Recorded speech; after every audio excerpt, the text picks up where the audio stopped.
5-minute candle close. What I really like is another pop back up into 3190 for a short. That'd be nice. Might take a combo here if I can get up around 81, 80 in the VPOC. We got a pre-market low setup. Come on, man, bounce. And then 90 if we can really bounce, but it's not. Keep stepping on me. Order filled. Oh, I got filled.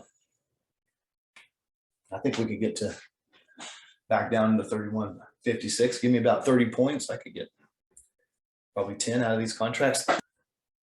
There we go. Come on down here. Give me that pop. Pay me. I'm going to sell a piece here. I'm going to sell at least half here. Well, I'm not at least. I'm going to sell half here on this pop if I can get it. 56, I would expect to bounce though. So